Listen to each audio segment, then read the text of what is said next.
nu. Det er nemlig sådan, at vi optager webinaret og lægger det ud offentligt efterfølgende. Og det vil også være muligt at få slides, det tror jeg, jeg glemte at sige i starten, efterfølgende.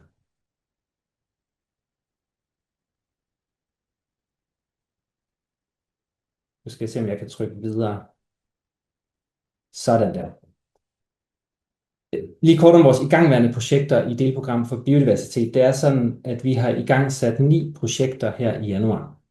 Og jeg vil ikke gå i dybden med dem. Hvis man vil høre mere om dem, eller har brug for at blive sat i forbindelse, fordi det lyder interessant, så er man velkommen til at kontakte os. Vi har blandt andet projekter, der arbejder med arktisk biodiversitet. Der skal opdateres en actionplan for arktisk biodiversitet og afholdes en stor konference med fokus på den arktiske biodiversitet. Så har vi et projekt omkring Kunming-Montreal-aftalen lokalt, hvor projektet skal arbejde med at integrere Kunming-Montreal-mål for kommuner og biosfæreområder. Vi har projekter omkring policy-integration af IPBES-anbefalinger. IPBES, som blandt andet for nylig lige har vedtaget en rapport, der hedder Business and Biodiversity, men også tidligere rapporter, som vi gerne så reflekteret, og som projektet gerne så reflekteret tydeligere i nordisk policy. Vi har projekter omkring skov, kulturarv og biodiversitet, og så også Kunming-Montreal for kulturarvssteder og områder, særligt UNESCO-sites. Så har vi et policy overview i Norden i gang, hvor vi skal se nærmere på LULUCF og Nature Restoration Regulation i EU. Hvordan kan de spille sammen, hvor der er synergier og konflikter, men også generelt et policy overview omkring instrumenter for at fremme biodiversitet og give, flere finansielle muligheder for at fremme biodiversitet. Jeg kan se, der bliver spurgt, om der er partnere i de enkelte lande i de igangværende projekter, og der vil jeg, hvis man vil vide mere om projekterne, så er man velkommen til at skrive en mail. Jeg kan ikke gå mere i dybden med det nu, og vi har ikke en samlet, online sted, hvor vi kan finde det, men vi vil gerne hjælpe, hvis man skriver. Vores mailadresser kommer her til sidst på slidene.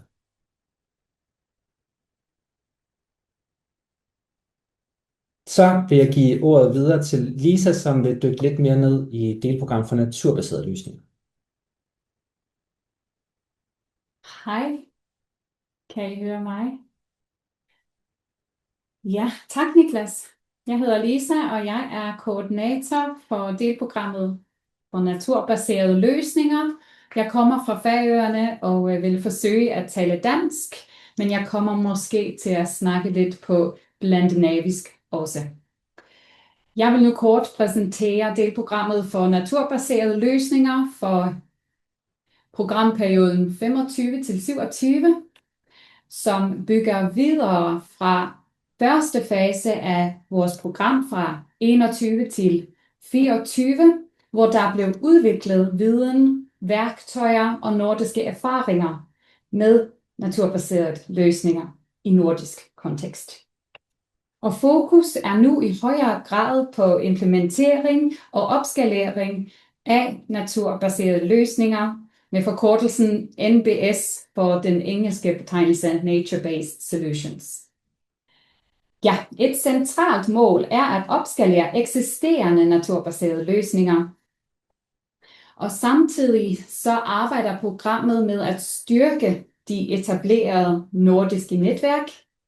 Og derudover handler det om at integrere naturbaserede løsninger i klima- og naturforvaltning. Overordnet kan man sige, at programmet har som mål at bidrage til at løse samfundsmæssige udfordringer gennem naturbaserede løsninger, og dermed understøtte relevante biodiversitetsformål og mål og internationale anbefalinger i en nordisk kontekst. Ja, her til sidst vil jeg kort præsentere vores igangsatte projekter.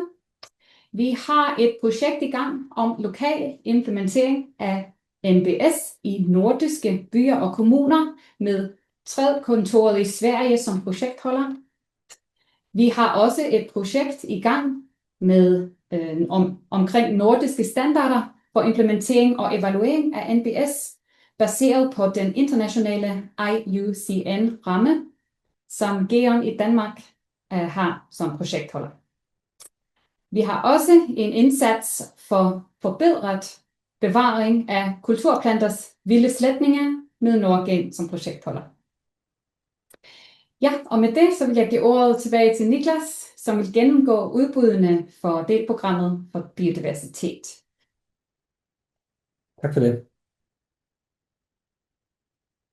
Det første udbud, som vi har, det er et offentligt udbud, som handler om invasive alien species, eller invasive fremmede arter.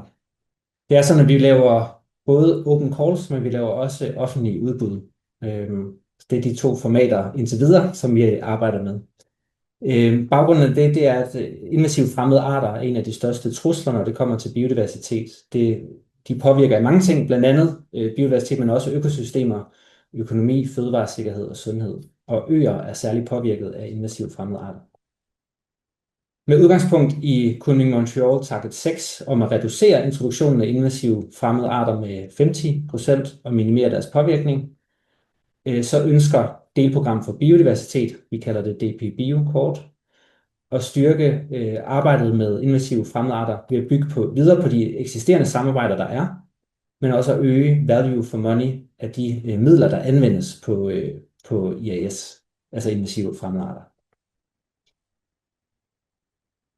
Vores, tender eller udbud kalder vi for Nordic Collaboration on Invasive Alien Species, Networks, Resources and Early Warning Systems.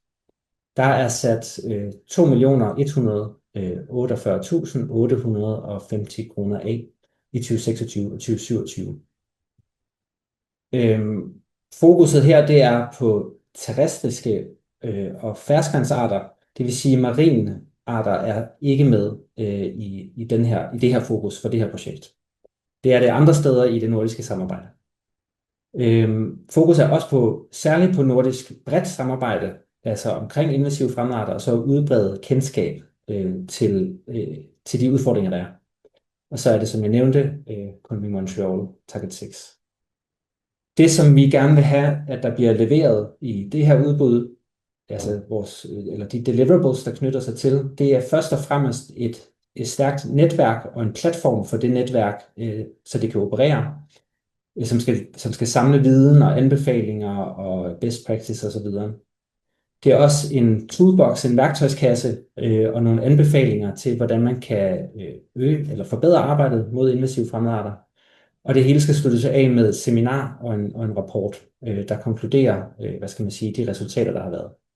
Og så er der i det her udbud en række optional tasks, altså nogle, valgfrie ting, som man kan integrere, hvis man gerne vil komme med et tilbud, altså et proposal til det her udbud.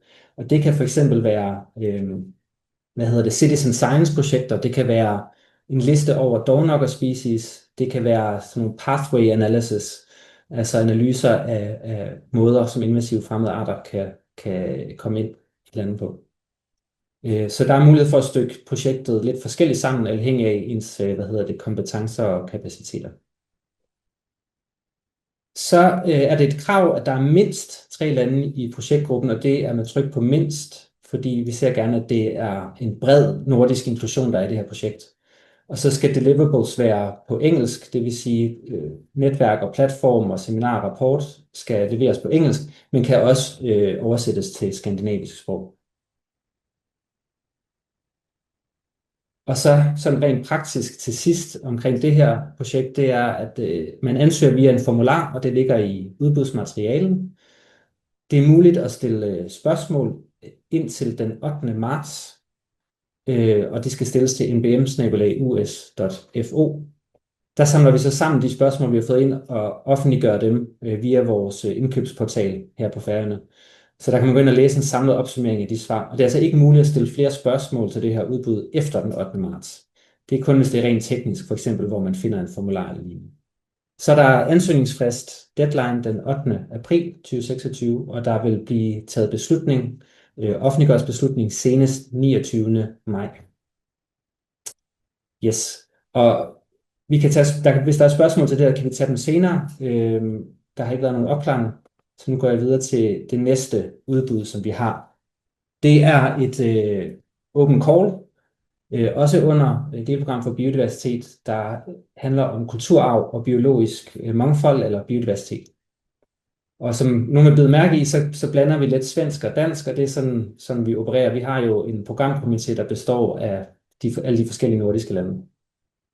Det er med baggrund i tværsektorielle udfordringer og synergier. Det er simpelthen, hvad skal man sige, forholdet mellem kulturmiljøer, også kulturarv og biodiversitet kan være konfliktfyldt.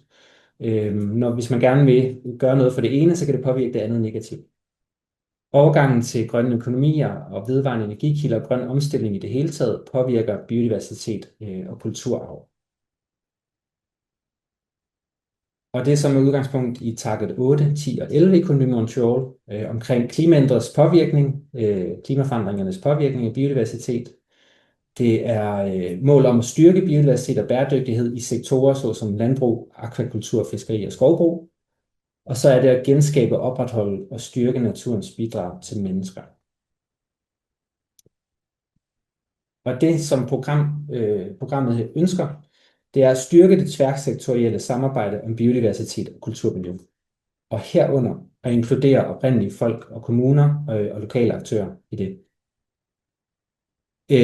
Det skal kunne forbedre konfliktløsning og håndtering. Altså når man opdager konflikter mellem de to ting. Det skal identificere synergier og mulighed for bedre at integrere biodiversitetshensyn i planlægning og udvikling og samarbejder. Og så skal det gerne udvikle værktøjer, rammer eller metoder, der beskytter kulturarv og øger biodiversitet. Der er sat 2 millioner kroner af i 2026 og 2027. Og det er sådan, i de her open call puljer, der er der ikke en projekt, altså man skal ikke søge et projekt for 2 millioner kroner. Det er også muligt at søge mindre projekter, og det vil være op til programkomitéen i sidste ende at vurdere, om man støtter 1, 2, 3 eller måske endda flere projekter under den samme pulje. Så det er simpelthen den pulje, der er tilgængelig. Fokus her det er tværsektorielt samarbejde, konflikter og synergier, mellem kulturmiljøer og biodiversitet, og så er det med fokus på kulturarv og grøn omstilling. Jeg ser, om jeg kan skifte. Sådan. Der prioriteres ansøgninger og projekter, hvor at lokal sammenhængskraft, altså inklusion af lokale og oprindelige folk, er med tydeligt, og at der er forankring i nationale myndigheder. Og så også, at projekterne har, aktiv kommunikation og vægter kommunikation højt.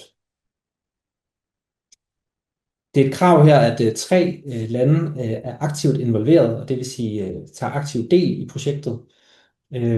Og så skal projekterne give værdi og nytte for Norden bredt. Og det er sådan en fundamental krav for stort set alt, hvad vi laver i Nordisk Ministerråd og de her programmer her.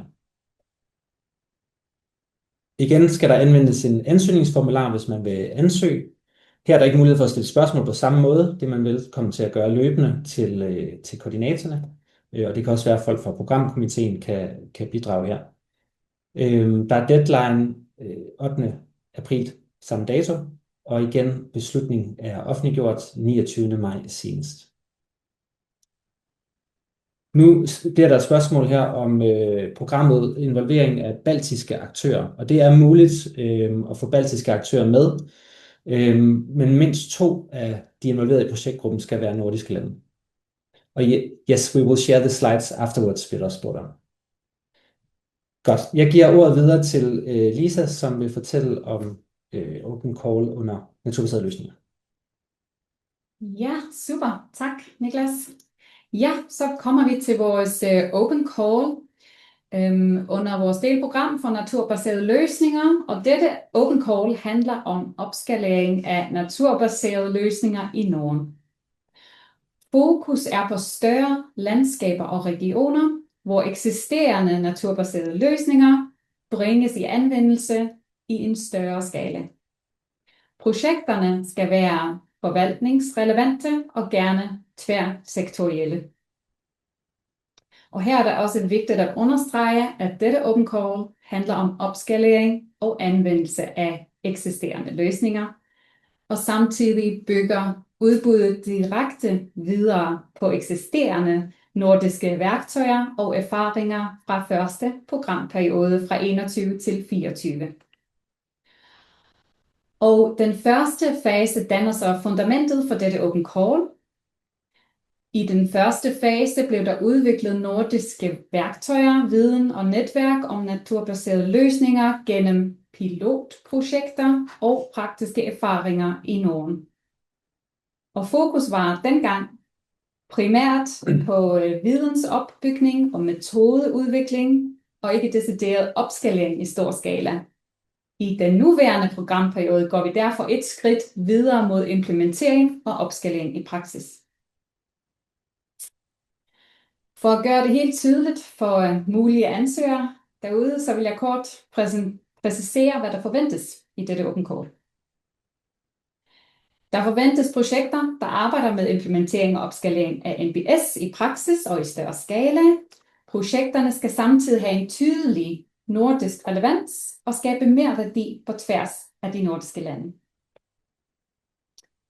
Her er det også vigtigt, at projekterne bygger videre på eksisterende nordisk viden, værktøj og erfaringer fra programmets første fase, og der skal jeg lige sige, at link til denne viden og alle de rapporter, håndbøger og policies fra programmets første fase lægges ind i chatten. Det skulle gerne lægges øverst i chatten, hvor I kan se håndbøger og andet, der er lavet fra den første programperiode.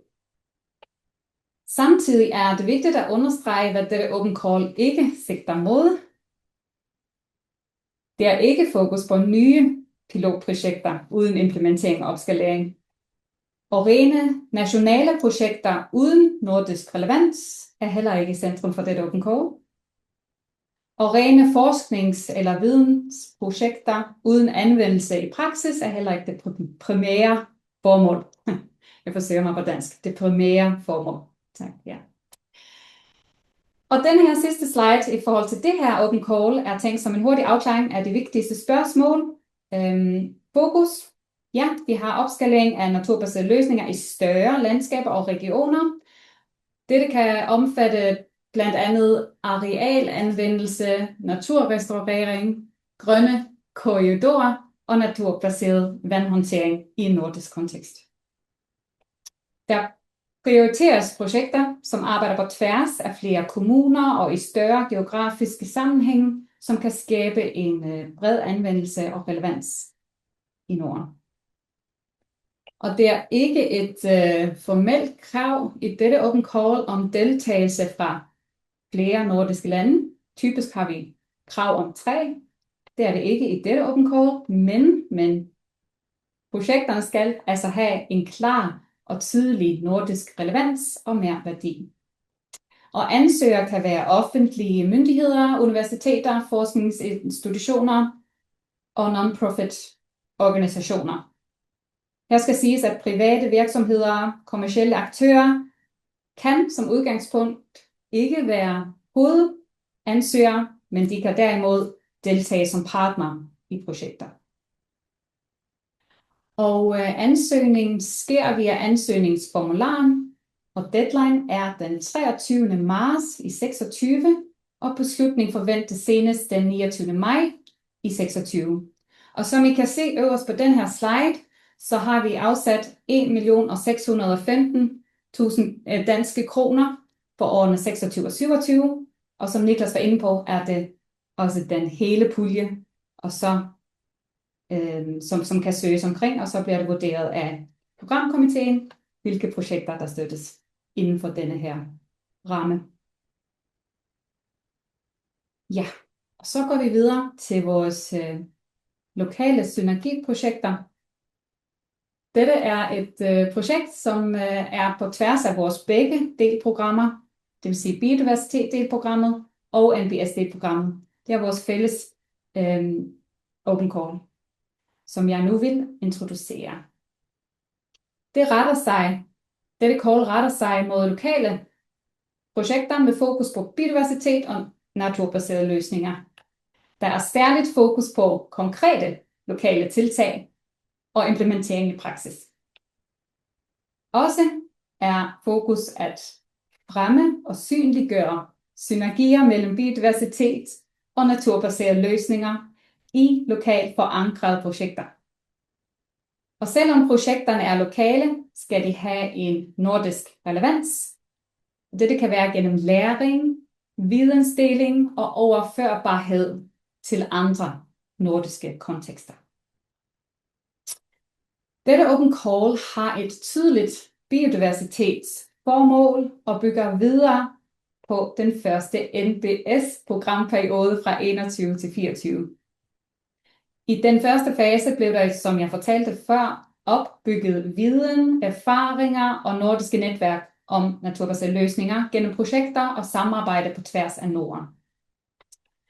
For de lokale synergiprojekter betyder det, at projekterne ikke skal starte fra nul, men at de kan bygge videre på eksisterende viden, værktøjer og erfaringer om naturbaserede løsninger, og formålet er derfor anvendelse i praksis, hvor projekterne skal synliggøre, hvordan naturbaserede løsninger kan bidrage til biodiversitet i en lokal kontekst. Her vil jeg kort præcisere, hvad vi forventer af projekter under Open Callet for lokale synergiprojekter. Vi forventer først og fremmest gennemførelse af konkrete lokale naturprojekter, som øger forståelsen for og synliggør sammenhængene mellem biodiversitet og naturbaserede løsninger i en lokal kontekst. Derudover er stærk lokal forankring, deltagelse og lokal ejerskab meget vigtigt i projekterne. Samtidig skal projekterne bygge videre på eksisterende nordisk viden, erfaringer og ressourcer, og ikke starte helt fra nul. Lokale projekter kan fx være naturrestaurering, pleje af kulturlandskaber, planlægning, facilitering, anlægsarbejde, etablering af kvantvegetation, naturbeskyttelsesafbrænding, beplantning, kursus i slåning med læ osv. Det er også vigtigt at tydeliggøre, hvad dette Open Call ikke er tiltænkt. Det er ikke et forskningscall og rene forsknings- eller vidensprojekter uden praktisk gennemførelse. Det falder sig uden for formålet.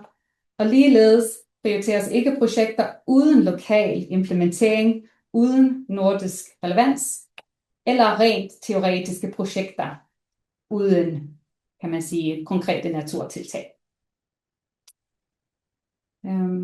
Ja, og her til sidst har vi en hurtig afklaring af de vigtigste spørgsmål for dette udbud. Som I kan se, så er der afsat 3 millioner danske kroner i 26 og 27, og det omfatter vores totale ramme, som der kan søges indenfor.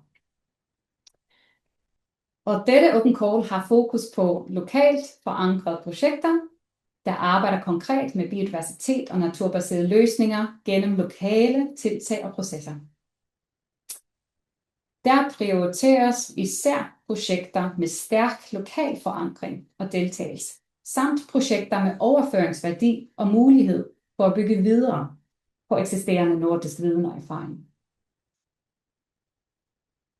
Der er ikke krav om partnerskab fra flere nordiske lande i dette Open Call, men projekterne skal have en tydelig nordisk relevans og merværdi.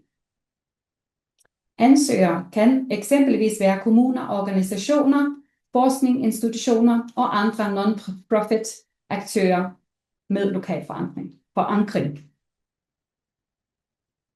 Ansøgningen sker også via en ansøgningsformular med deadline den 8. april i 26 og forventning beslutning senest den 29. maj 26. Ja, og så vil jeg give ordet over til dig, Niklas. Tak for det. Nu har vi gennemgået de 4 udbud, der var, og det er baggrund for naturprogrammet og vores delprogrammer. Nu er der altså mulighed for at stille nogle spørgsmål, hvis man vil det, eller er der noget, man er i tvivl om, eller har lyst til at få afklaring på. Man kan skrive spørgsmål i chatten, det er der nogen, der har gjort, og jeg skal nok tage de spørgsmål op nu her. Man kan også, hvis man vil det, sætte et kryds i chatten, for så at komme på med video og lyd og få lov til at stille sit spørgsmål den vej. Men først og fremmest så går jeg lige tilbage til noget, der blev spurgt om tidligere. Vi fik afklaret lidt undervejs. Og der bliver blandt andet spurgt til det her med, om projektpartnere kan være uden for Norden. Og det er muligt at have projektpartnere uden for Norden, i det omfang, at mindst 2 af landene skal være nordiske lande. Man kan læse mere om det inde på de generelle retningslinjer for at søge midler fra Nordisk Ministerråd, som vi også linker til i udbudsmaterialet. Og så er der et spørgsmål, der går på, om NBS-kaldet først og fremmest er relevante for organisationer, der var med i første programperiode, eller kan andre organisationer også ansøge? Ja, tak. Ja, jeg vil gerne præcisere, at det ikke er direkte viderebyggelse på de projekter, som har været i den første periode. Det er åbent for alle at søge, og alle har adgang til den samme viden omkring, hvad der er lavet i den første fase, som man kan bygge videre på. Der foreligger håndbøger og nogle rapporter og policies, anbefalinger, som I kan se nærmere på og bruge i jeres arbejde med jeres projekter. Super. Og jeg ved ikke, undskyld Niklas, ja. Jeg ved ikke om Lovisa, vi har Lovisa med på chatten fra vores programkomité, og hun er velkommen til at lave en håndopstrækning, hvis hun har noget at lægge til disse spørgsmål, som vi besvarer. Og Lovisa, hun svarer også spørgsmål inde på chatten. Tak. Ja, jeg kan se, at Lovisa har også været inde og give sit input til lige præcis det her. Derudover så har vi we have a question, it's in English, so I'll switch. What is the co-financing rate in these projects? Is lump sum applied? Co-financing is not a requirement, but of course it depends on the project, but a co-financing or own financing part of the project is of course a positive thing for projects. The way we usually organize these projects is not by a lump sum, but it's not impossible, if that makes sense. But usually they're structured around reporting, interim reporting and final reporting. So it depends on the project length, and in connection with these reports, the different rates of the sum will be paid. I hope that answers the questions. Så er der et spørgsmål om lokale synergiprojekter. Der siger I, at organisationer kan søge. Gælder det også företag? Og der kan det være, at mit svenske det ikke er helt, men at det er virksomheder, går jeg ud fra. Er det noget, som du vil svare på, Lisa? Ja, undskyld, jeg var lige i gang med at give Lovisa lyd på. Hun har problemer med at få lyd på. Så se, om jeg kan. Ja, så kan det være, at hun kan hjælpe os med at besvare. Perfekt, tack. Nu kunde jag slå på. Företag kan också söka. Kan jag svara på den frågan som ställdes på svenska? Det går jättebra. Super. Godt. Så tager vi næste spørgsmål, og tak for det, Lovisa. Der bliver spurgt til det gennemsnitlige projektbudget, som vi finansierer. Og det ved jeg ikke, om vi har en indikation af. Det kan være vidt forskellige projekter. For eksempel, som det Lisa var inde på tidligere, så har vi, når vi har lavet de her fase 1 af naturbaserede løsninger, så har vi finansieret nogle mindre projekter, som også var nogle form for pilotprojekter for naturbaserede løsninger. Men det kan også være store, flereårige projekter.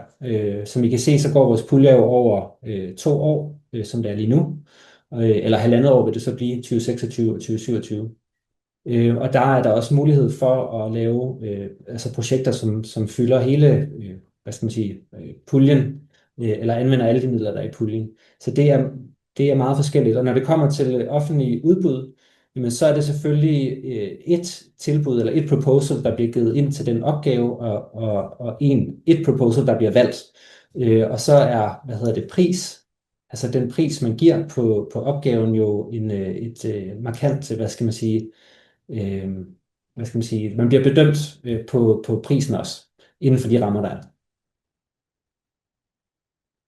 Og jeg håber, det svarer på spørgsmålet. Skal jeg se, om der bliver givet en thumbs up. Det var godt. Så bliver der skrevet, are fully research-oriented projects eligible for funding in the call, kulturarv og biologisk mangfold? Det er ikke tilfældet, nej. Vi finansierer ikke rene forskningsorienterede projekter. Og så der bliver også spurgt til NBS upscaling-projektet. Og der kan man måske lige gentage det her med, at der jo netop i det projekt og i vores lokale synergiprojekter er mulighed for, man behøver ikke at have en projektgruppe, der består af 3 lande. Man kan godt søge som en enkelt land, men det skal selvfølgelig have stor nordisk nytte og værdi bredt set. Så bliver der spurgt til, hvor jeg finder tidligere rapporter og vejledninger. Og der skulle jeg mene, at allerøverst op i chatten er der blevet sendt et link til tidligere, fase 1 af NBS. Ja, det er det, og jeg kan også se, at Lovisa netop har lagt linket i chatten igen her længere nede, så jeg kan se, at der er tommel op på det. Vi kan også sende vores link til vores side generelt for naturprogrammet. Det kom der fra Eli Marie Næs, som er forperson i programkomité for delprogram for biodiversitet. Vi opererer både, det primære materiale findes på norden.org, og det er også der, at man går ind og finder udbudsmaterialet. Det er selvfølgelig vigtigt at få det med, men det er, man skal ind og søge på, nu skriver jeg den her i chatten, under funding-muligheder. Vi kan sætte de egentlige link ind senere. Og det er der, man finder udbudsmaterialet, som jo selvfølgelig er, noget længere end det, vi har gennemgået her. Men vi har taget essensen af det, eller forsøgt på det i hvert fald. Så er det lidt i samme boldgade. Hvordan kan vi søge, spørges der. Også et rigtig godt spørgsmål. Og det gør man ved at gå ind på udbudsmaterialet via norden.org. Derinde, der vil man finde instruktioner i, hvordan man søger, blandt andet link til det her ansøgningsformular, som vi har nævnt af flere omgange. Og der bliver selvfølgelig også nævnt deadlines og så videre derinde. Og så har vi et spørgsmål for the invasive species call. Is the focus on management actions or can also research on impacts of invasive species be funded?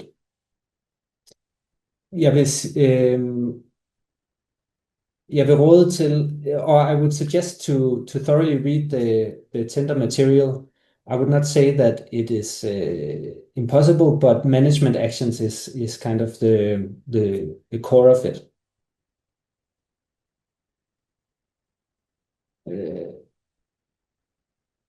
I hope that answered the question. And then så går vi videre til et spørgsmål, der er kommet hernede. Det er call upscaling. It's a question for the call on upscaling nature-based solutions. What do you mean by implementering i praksis, given a 2-year project? Er det noget, Lisa, du? Ja, jeg tænker også, at vi kan få Louise til at sige nogle ord omkring, at vi i første fase lavede nogle pilotprojekter og forsøgte at samle viden sammen og samle op på, hvad der eksisterer af naturbaserede løsninger i Norden, som vi så nu de resultater, der blev kommet frem til i den første fase, som nu skal ligesom implementeres bredere. Louisa, vil du knytte nogle ord på det her spørgsmål, hvis du får lyd på? Nej, jag förstår ju frågeställningen att det är en kort tid för att få en fungerande implementering av en naturbaserad lösning.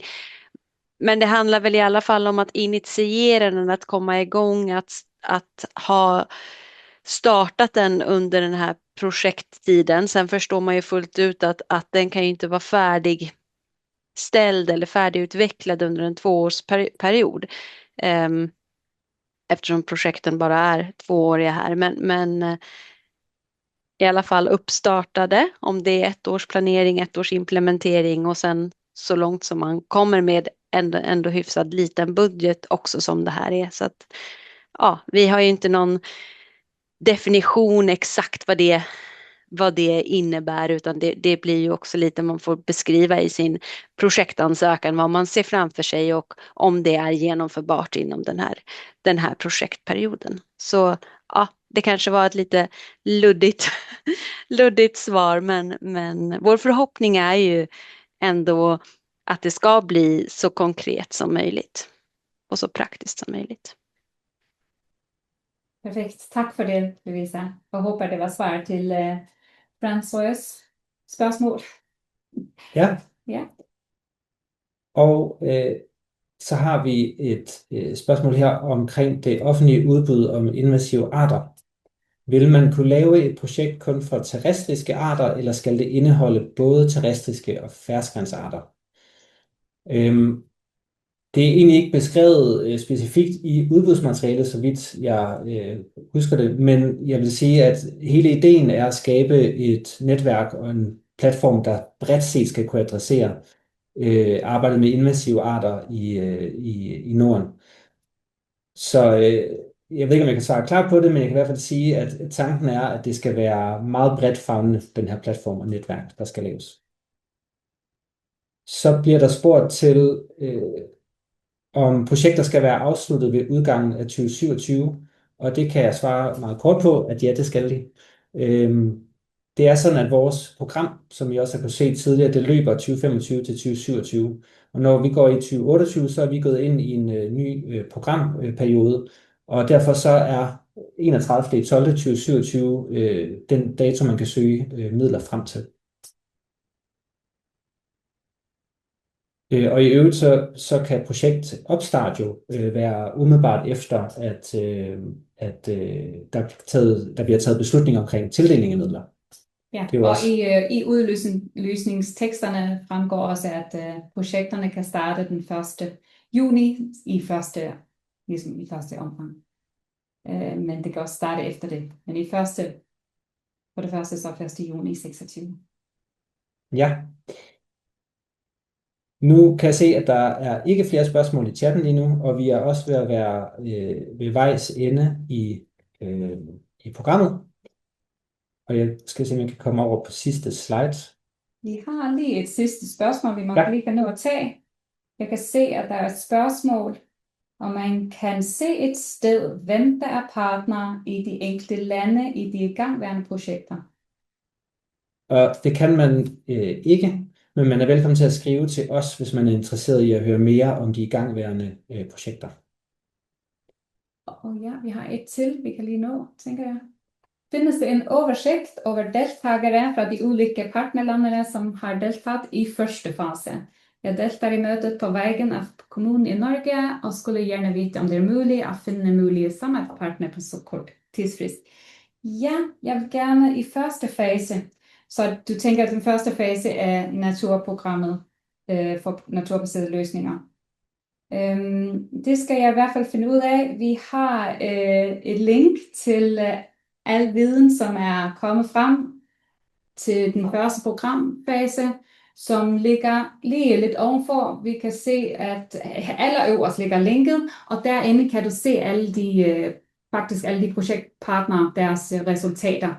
Og hvis der er spørgsmål angående partnerlandene, så er du velkommen til at skrive til mig, så skal jeg forsøge at finde svaret til dig.